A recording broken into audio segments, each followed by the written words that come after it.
भूतिया ट्रेन, सच की यात्रा। आधी रात का समय था। चारों तरफ घना कोहरा फैला हुआ था। रेलवे स्टेशन बिल्कुल सुनसान पड़ा था। टूटे हुए बेंच, टिमटिमाता हुआ एक पीला बल्ब और ठंडी हवा में उड़ते कागज माहौल को और डरावना बना रहे थे।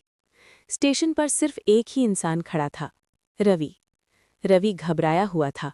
उसकी नज़र बार बार घड़ी पर जा रही थी। ठीक 12 बजते ही अचानक दूर से ट्रेन की तेज सीटी सुनाई दी। अंधेरे में से एक बहुत पुरानी, जंग लगी ट्रेन धीरे धीरे स्टेशन पर आकर रुकी। ट्रेन के डिब्बों पर मिट्टी जमी हुई थी और नंबर प्लेट पर लिखा था 999। अजीब बात यह थी कि स्टेशन पर कोई टिकट चेकर नहीं था और ना ही कोई और यात्री। तभी ट्रेन का दरवाज़ा अपने आप खुल गया। ठंडी हवा का एक झोंका बाहर आया। रवि ने पीछे मुड़कर देखा, लेकिन स्टेशन धुंध में खोता हुआ लग रहा था। डर के बावजूद न जाने क्यों उसके पैर अपने आप ट्रेन की ओर बढ़ गए और वो अंदर चढ़ गया। जैसे ही वो अंदर गया, दरवाज़ा जोर से बंद हो गया और ट्रेन चल पड़ी। ट्रेन के अंदर का माहौल और भी डरावना था। पुरानी लकड़ी की सीटें, हिलती हुई पीली लाइट और चारों तरफ अजीब सी खामोशी। तभी एक बूढ़ा आदमी सामने वाली सीट पर आकर बैठ गया। उसकी आंखें अजीब तरह से चमक रही थीं और चेहरे पर डरावनी मुस्कान थी। कहाँ जा रहे हो?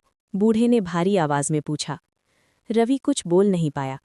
ट्रेन की रफ्तार अचानक बढ़ने लगी।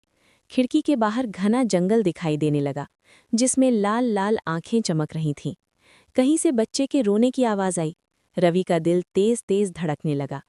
धीरे धीरे ट्रेन में और यात्री दिखाई देने लगे, लेकिन वे सामान्य नहीं थे।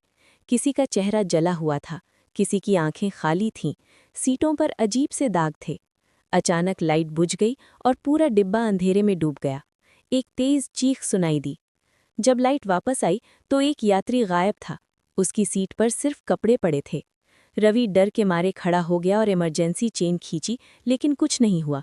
बूढ़ा हंसते हुए बोला, इस ट्रेन से कोई नहीं बचता, ये ट्रेन सच दिखाती है।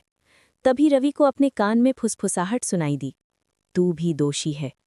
अचानक रवि को अपना अतीत याद आने लगा। उसने चोरी की थी, झूठ बोले थे, अपनी माँ को धोखा दिया था। उसे अपनी गलतियों का एहसास होने लगा। उसकी आंखों से आंसू बहने लगे। वो जोर जोर से माफ़ी मांगने लगा। ट्रेन एक काली सुरंग में घुस गई। चारों तरफ अंधेरा था। जब ट्रेन सुरंग से बाहर निकली तो एक उजला स्टेशन दिखाई दिया। स्टेशन का नाम था अंतिम सत्य।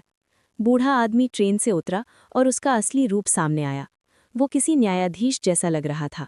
उसने रवि से कहा, अगर सच में बदलना चाहता है तो ये तेरा आखिरी मौका है।